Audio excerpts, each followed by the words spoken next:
Thank you, everybody, for being here. Thank you, Michael, Melis, Ambra, and Co, for having me again. It's always an honor. These are some of my favorite sessions that I do with you all. So it's yeah, lovely to spend the end of our Fridays together. And I do appreciate it's been a long day, and it is a Friday, and it is actually, I popped out just before this. It is also very nice and sunny and warm outside as well. So this is going to be a little bit lighter from what I would typically do.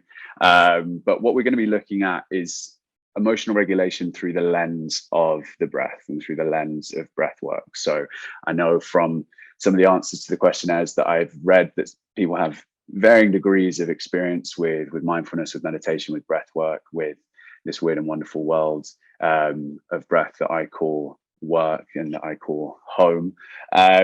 So what we're going to be diving into is how we can consciously and actively use our breath to help us in our emotional regulation. The power of this simplest of tools that we all have access to, but that we often underestimate due to its simplicity.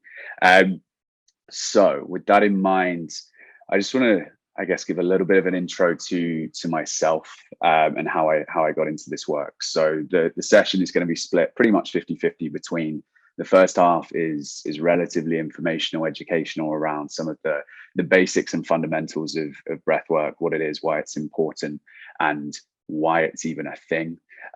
Before diving into a guided practice that's focused around how we can actively and consciously use our breath to shift our state, with a specific focus on things like stress, anxiety, and overwhelm, and really just helping you all build a bit of a toolkit of ways in which you can actively use your breath to assist yourself in whatever situation you might find yourself in as leaders in your own right. So as far as I'm concerned, from my background and my experience, I worked for about 7 years in the corporate world, in startups, in sales and commercial land, and found myself over a period of about 10 years really struggling with my mental health. I suffered badly with depression, anxiety, and in my early 20s, pretty severe panic attacks and panic disorder. And I went on a bit of a mission to help myself and to try and pull myself out of what was a very dark place. And breathwork was one of many tools that I discovered, but it was probably the most profound. In fact, it was the most profound and impactful tool that I found that helped me, both in managing my emotions, managing my mental and emotional state day to day, but also in creating bigger shifts and more profound shifts at a deeper emotional level as well.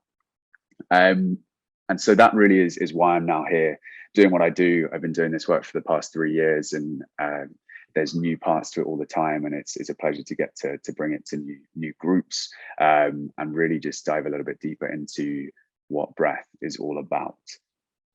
So as far as what we're going to be covering, as I said, the nuts and bolts. What is breathwork? Why breathwork? Why is it important? How can I do this for a living? I think is a question that not only my parents ask, but lots of other people tend to ask me as well.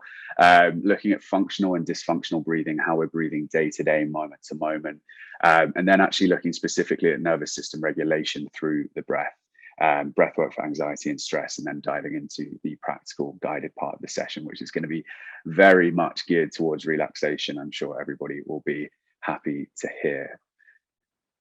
So to kick off, where better to start than explaining a little bit about what breathwork actually is. So breathwork it's an extremely broad term, and it's a term that has grown in popularity over the last 2, 5, 10 years, depending on who you ask. And as a result of that growth in popularity, that growth in notoriety, breathwork has come to mean a lot of different things to a lot of different people. But at its core, it describes any way that we can use our breath to change our state physically, mentally, or emotionally. And I like to use this acronym, the art of breathwork, to dive a little bit deeper into that. So at a very fundamental foundational level, the awareness, how can we become more aware of how we're breathing day to day, moment to moment, and through that awareness, understand the role in which our breath plays within our physical, mental, and emotional health. So I think, we go around, spend the majority of our lives until someone starts getting in our ear about breath work, breathing unconsciously. And we all know that we can breathe without thinking about it. Thankfully, it would be pretty exhausting to have to think about every single breath that you took. But to build that deeper awareness of your breath can be incredibly empowering and impactful, as an anchor for you to always come back to in order to manage and regulate your mental and emotional state. So once you have that awareness, we can then move on to the R, which is the regulation piece. How can you consciously change your breath to change your state? And that's what we're going to be really focusing on today, in terms of how can we essentially create this space between trigger and response. It's not about avoiding stress. It's not about avoiding triggers. It's not about avoiding stressful situations, because those arise in life. And actually, I'm a firm believer that avoiding stressful situations makes us less resilient to stress in the first place. So it's not so much about that. It's about how can we create that space between the trigger and the response. And our breath is one of the most foundational and fundamental and accessible tools that we have with which to create that space. So that's what we're going to be looking at, is how can we consciously and actively use our breath to regulate our state. We then have the T, which, if anyone has done one of the virtual retreats, you may have experienced a deeper modality of breath work, or even if you haven't attended one of them, you might have experienced a deeper modality of breath work. There are these transformational style techniques where we can use our breath to actually tap into and experience a slightly altered state of consciousness. And this is incredibly profound and powerful as a way to clear and process emotional energy and emotional charge and stored survival stress that is held within our bodies. So not only do we have kind of the day-to-day, how do we breathe right now, we also have these opportunities to go a little bit deeper and use the breath as an invitation to dive beneath the surface into the emotional body, into our subconscious mind, and work with the way in which our bodies hold trauma and hold stress. And it's a really powerful way to release some of that stored survival energy. And that's something that I'm always happy to chat to people more about at a later date, but we're not going to dive into it fully today. So why breath work? Why is it important? Why does it matter? There's two stats here that I always like to draw on for why breath work is so key. The first one being 23,000 times per day. Now that is, as I'm sure there's a few people who may have guessed, the number of breaths that an average adult takes per day. So 23,000 times. The average adult breathes between 20 and 25, depending on your respiratory rate, 1,000 times every single day. And each one of those breaths, whether we're aware or unaware, is sending signals back to our body, back to our brain, through our nervous system to shift in a certain way. Our breath is influencing our biochemistry, our biomechanics, and our nervous system state. And so if we're doing it in a way that isn't optimal for us, if we're doing it in a way that is blissfully unaware, but ultimately dysfunctional, then we can be sending the wrong signals back to ourselves. And so actually that key first piece of awareness is so important when it comes to just paying a little bit more attention. It's not about getting wrapped up in it, but just paying a little bit more attention to how you're breathing. I often come back to this idea of whenever I feel myself feeling slightly off center, be it tired, be it overstimulated, whatever it might be, I come back to my breath. The question is, how am I breathing right now? And then how can I shift my breath and change my breath? And that's what we're going to be exploring, is some of those tools as to how you can consciously and actively use your breath.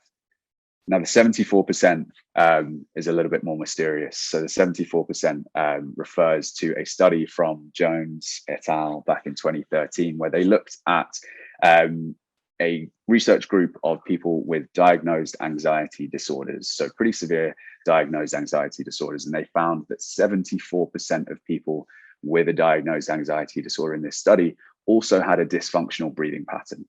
And the reason I pull that stat is it's a little bit chicken and egg. It almost doesn't matter whether you start with a dysfunctional breathing pattern or you start with something like an anxiety disorder.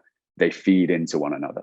It's this vicious cycle of dysfunctional breathing creating anxiety, anxiety creating dysfunctional breathing. And we can, through our awareness and through our knowledge, we can inject ourselves into that cycle and change the script. And I'm sure, I guess, to illustrate that a little bit further, we all know when we feel particularly anxious, if anyone who has ever experienced a panic attack, that your breath goes super short, super sharp, super shallow, and fast into your chest. And the reason that we get into this cycle is that kind of breathing actually triggers anxiety. So anxiety triggers short breathing triggers anxiety. And so we end up in that loop. And so it's about how can you consciously pull yourself away from that cycle, away from that loop. And we can do that and inject ourselves into that cycle through more conscious breathing. So that's a little bit about why breath. And this, I guess, further illustrates that point. So our breath feeds into our nervous system state, and we'll explain a little bit more about that in a moment. Our nervous system state influences our mental and emotional state, and our mental and emotional state influences our nervous system state, which then influences how we breathe. So it's this loop, and we can come into this at any part. You know, we can work top down, looking at our thoughts and our mind and working with the mind, but actually our breath is the most powerful and the shortest route into this cycle. And ultimately how we experience life, how we experience the world, is through the lens of our nervous system. So creating a healthy and regulated nervous system is the goal, and our breath is our simplest tool with which to do that. So with that in mind, I just want to talk a little bit more about our nervous system. So some people may be familiar with the concepts of the autonomic nervous system. The ANS, the autonomic nervous system, is the part of our nervous system that governs all of our automatic functions. So things like our heart rate, our digestion, and our breathing, to name a few. But our breath is unique as a part of this system, as it's the only part of this system that we can consciously control. So you can't simply think about changing your heart rate. You have to do something to do that, but you can consciously and simply change your breath. And so through changing our breath, we have the ability to shift all of these systems within our nervous system. Now, this part of our nervous system is split into two branches that you can see here, the parasympathetic and the sympathetic. The parasympathetic is our rest and digest mode. It's the center of relaxation, of calm. It's where we want to be for sleep and for proper rest. The sympathetic is our fight, flight, freeze response. It's that stress response that often gets a bad rap. And I will talk a little bit more about the fact that stress isn't always bad, and we can actually look to boost our stress resilience, boost our ability to tolerate stress through consciously activating that stress response. And all of these tools and tips that we're going to look at are geared towards building a nervous system that is healthy and flexible and well equipped to handle stress, not just about reacting to it in the moment, but actually handling it in the first place. So very much proactive and reactive. And we can use our breath to go in either direction within the autonomic nervous system. We can use it to downregulate, to come into rest and digest, to come into calm, or we can use it to upregulate, to come into the sympathetic, to find things like focus, flow, motivation, concentration.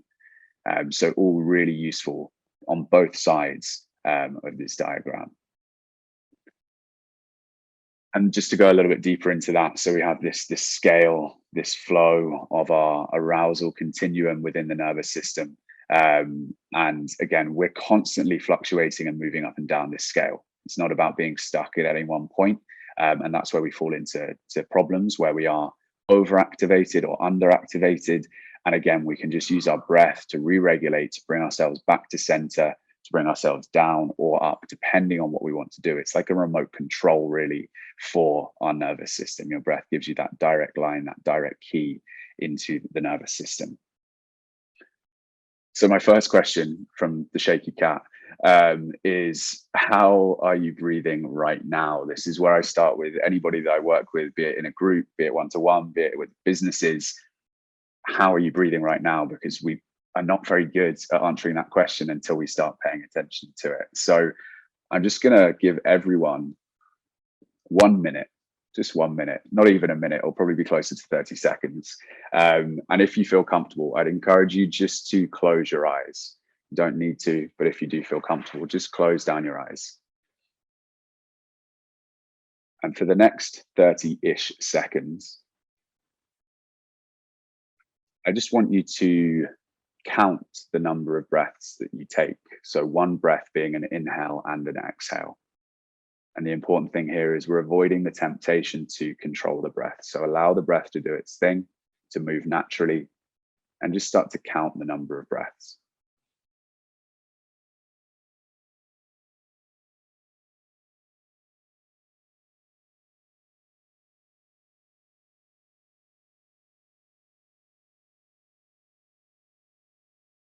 Okay, so finishing the breath that you're on, and you've got that number, and keeping your eyes closed if you've got them closed. And now I just want you to shift your attention to where the breath is flowing. So is it a little bit shallower? Is it a little bit more chest focused? Is it a little bit more belly focused? Is there a little bit of both? Is the breath loud? Is it quiet? Is it gentle? Is it juddery? Again, just starting to observe and build this foundational awareness of how the breath is moving.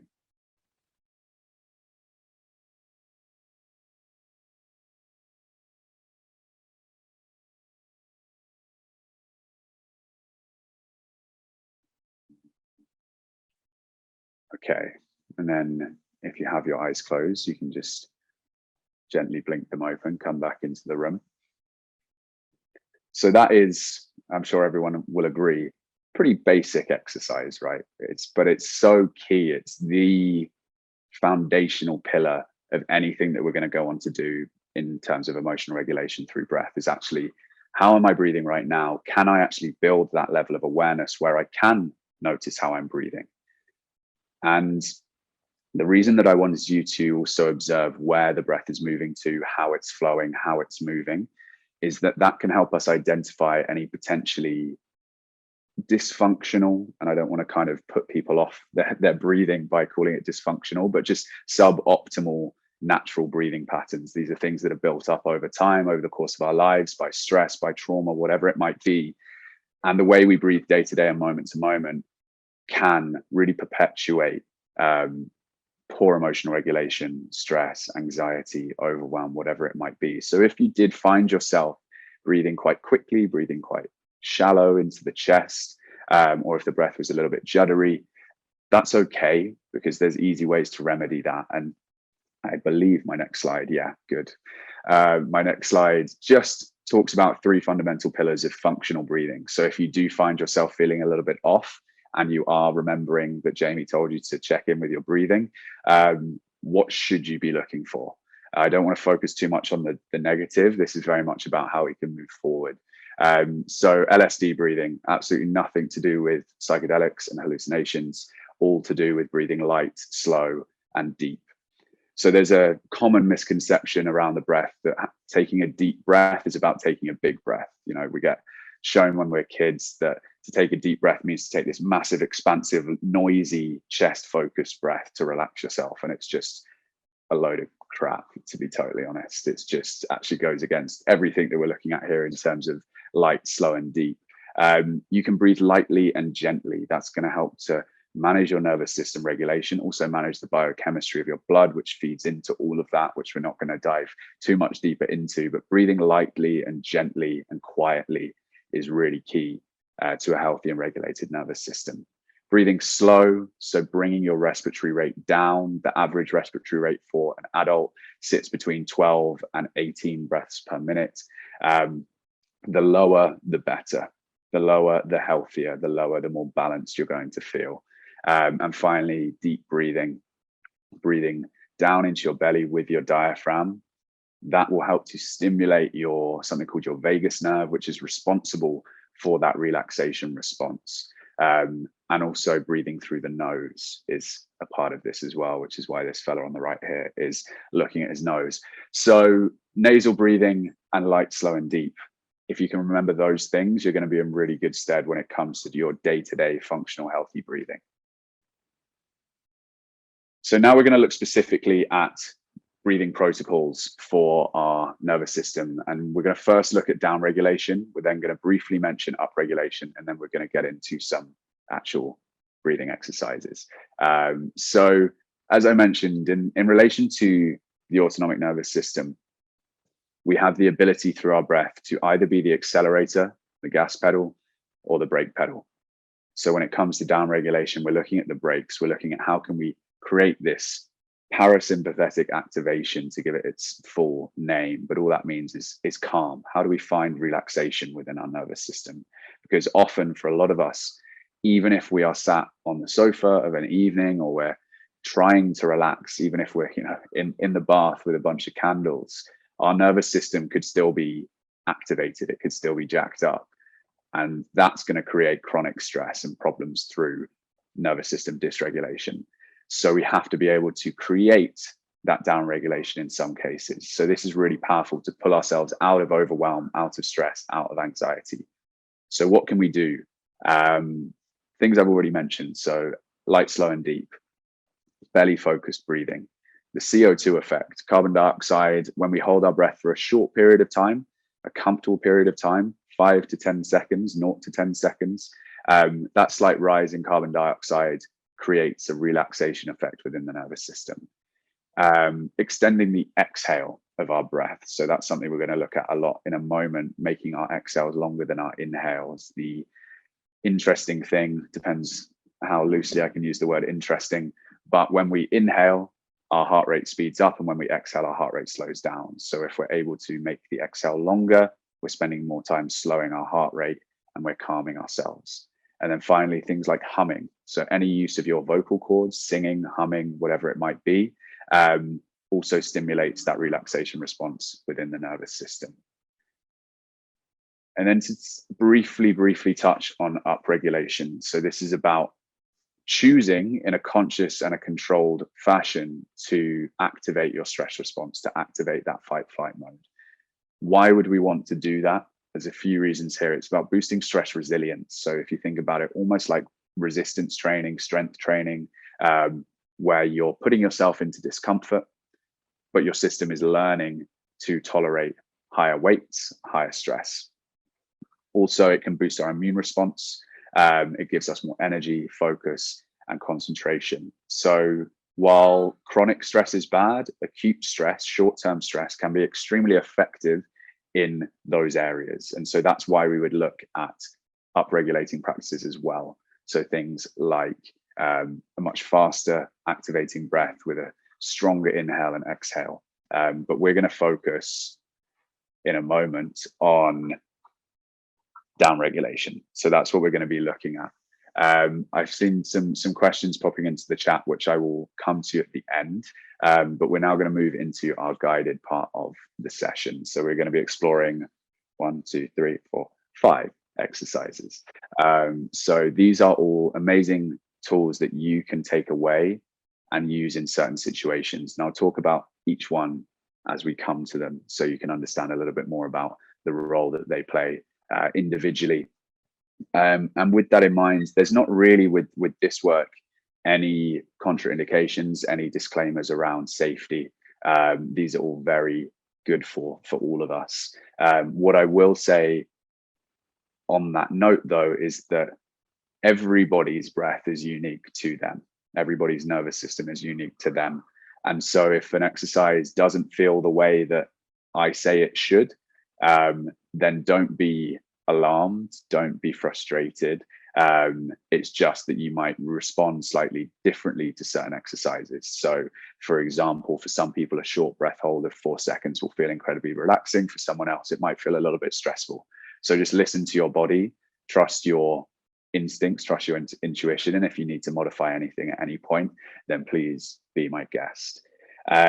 So we're going to do this all seated, unless anybody wants to get really relaxed and can get really relaxed and still hear me. You can lie down for this as well. But yeah, I'd encourage most people to do this seated if they're comfortable. So I'm just going to share my audio for the little backing track. Okay, perfect. So let's start it quiet and hopefully we can get the levels right.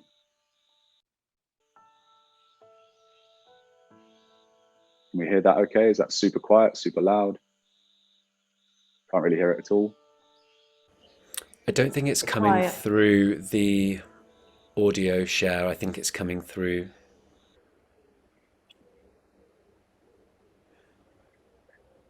Okay, bear with me.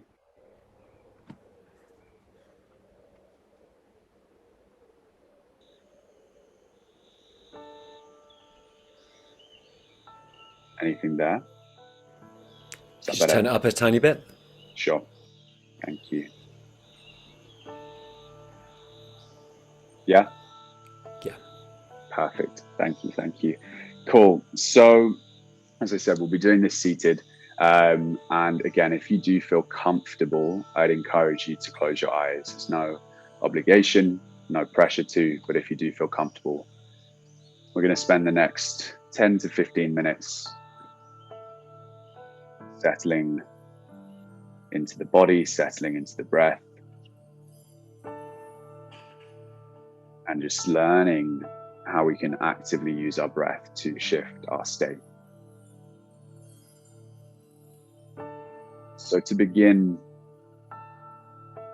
all I want you to do is come back to that idea of an awareness of your breath. So starting to follow the breath, starting to observe the breath. At this point, not trying to control it or change it in any way, just simply tuning in.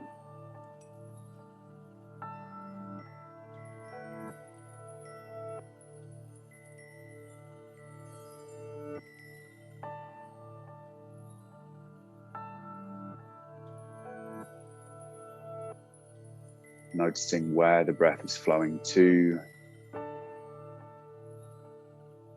also just noticing if there's any sensations in the body. Noticing the experience of the mind. Is there a temptation to attach on to a thought, to comment on a thought? Just always using your breath as that anchor to return to.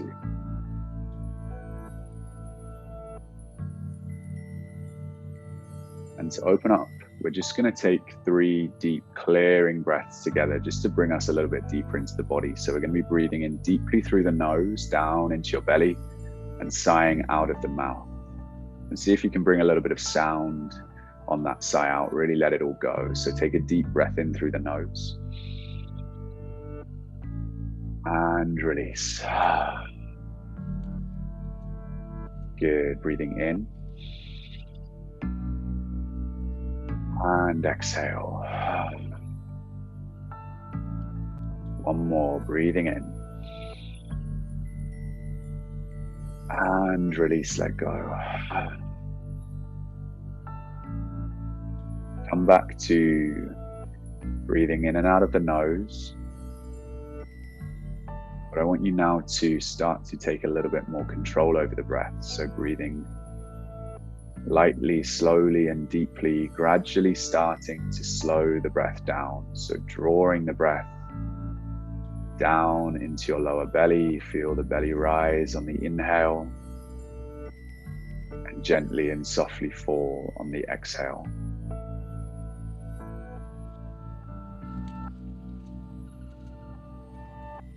And if it feels tricky at first to slow the breath down, this can be a very gradual, very simple slowing of the breath. It doesn't have to be straight in at the deep end, just whatever feels manageable and comfortable for you.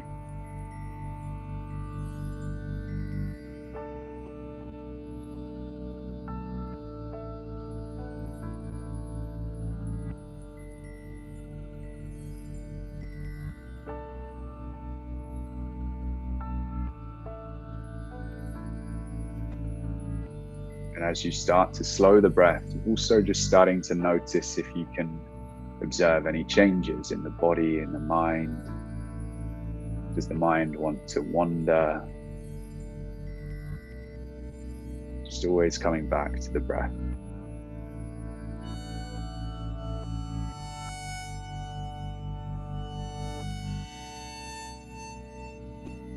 Our first exercise is something called coherent breathing. So this is a very fundamental, foundational exercise that I do daily, that I encourage everybody to do daily as a self-regulation practice to put us into a healthy and regulated state. So this is as simple as it gets. We're going to be breathing in through the nose for 5 and out of the nose for 5, focusing on breathing down into the belly. And if 5 seconds feels tricky, again, bring it down to 4 seconds, 3 seconds, whatever feels comfortable. I'll be guiding the first few rounds, and then I will leave you to it. So when you're ready, coming back to the breath and following my count together, we're going to breathe in, 2, 3, 4, 5, out, 2, 3, 4, 5, in, 2, 3, 4, 5, out, 2, 3, 4, 5, in, 2, 3, 4, 5, out, 2, 3, 4, 5, in, and out. I'm just taking now 2 more rounds in your own time. Whatever count feels comfortable for you, keeping it balanced, keeping it gentle, drawing it down into the belly. Feeling that sense of calm, of relaxation, just starting to wash over the body.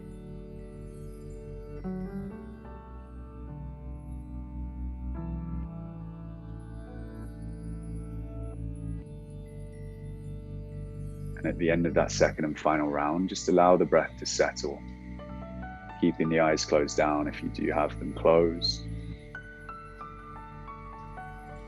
We're going to move into our second exercise. So this is called extended exhale breathing. As the name suggests, we're going to be making that exhale longer than the inhale. So we're going to be breathing in through the nose for a count of 4, and then blowing the exhale slowly out of the mouth for a count of 8. This is a brilliant exercise to use in moments of high stress, and also a really good one for sleep. So again, I'll count you through the first few rounds, then I'll leave you to it. So when you're ready, with me, breathing in, 2, 3, 4, out, 2, 3, 4, 5, 6, 7, 8, in, 2, 3, 4, out, 2, 3, 4, 5, 6, 7, 8, in, 2, 3, 4, out, 2, 3, 4, 5, 6, 7, 8, in,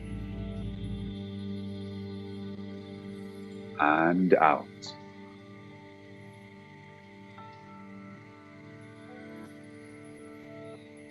Breathing in and out. And at the end of this exhale, again, taking 2 more rounds in your own time, making any adjustments to that count that you need to, but keeping that exhale long, slow, and controlled. Just feeling that relaxation starting to take hold. Any stress starting to melt away, a sense of calm, tranquility.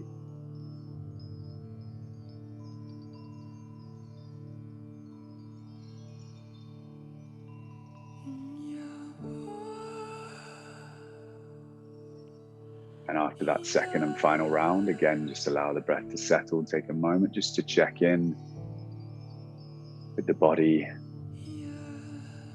the mind, checking in emotionally, noticing where you're at right now. No need to judge or comment on it, just allow it all to be there. We're actually going to come now into our final exercise. So this might be one people are familiar with. It's box breathing. So box breathing or square breathing is probably the most popularized of all of these techniques. First made popular by the Navy SEALs, who use it when they go into a combat zone to find a little bit of calm in the chaos. They do it in sync with each other to find a sense of group flow. This is an amazing exercise for a calm and balanced sense of focus. So this is a little bit less sleepy than the others we've done. Great to do before a meeting, before an important speech, or any kind of stressful event.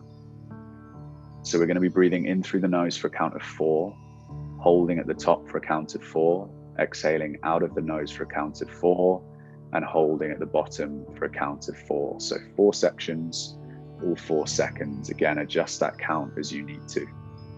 So I'll be counting you through. Here we go. Breathing in, 2, 3, 4, hold, 2, 3, 4, out, 2, 3, 4, hold, 2, 3, 4, in, 2, 3, 4, hold, 2, 3, 4, out, 2, 3, 4, hold, 2, 3, 4. Breathing in, holding, breathing out, and holding. And taking 2 final rounds again in your own time, noticing how you feel on that inhale, on that hold at the top, on that exhale and that hold at the bottom. The 4 components of our breath, that's all we have. So just noticing how they affect you, how it shifts your state.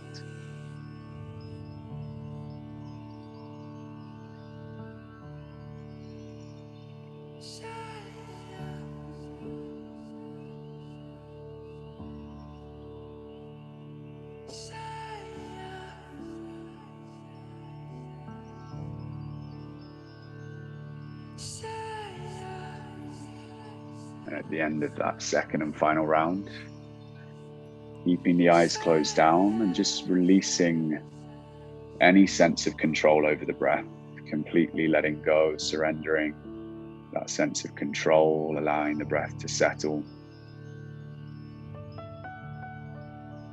Just taking a moment to again tune in to your inner experience, to what you can feel,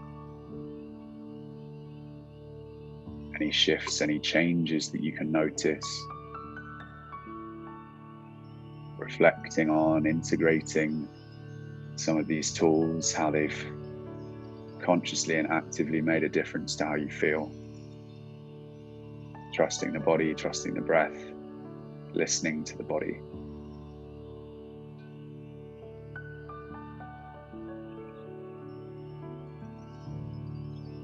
And if you do have your eyes closed down, I'd invite you to keep them closed for a moment. I'm just going to close this part of our practice with a couple of things to think about and take away. So firstly, just some thoughts I've had recently on leadership, as everyone here is all of us really, leaders in our own rights and our own ways, doing incredible work. And certainly for me, I think I found myself attached for a very long time to traditional, dare I say, patriarchal views of what it is to be a leader, which is about power over others.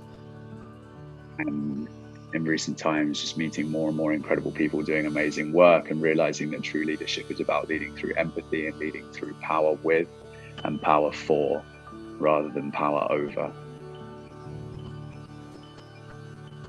And you're all in a beautiful and unique position as individuals with which to drive that change forward, as you all already have done.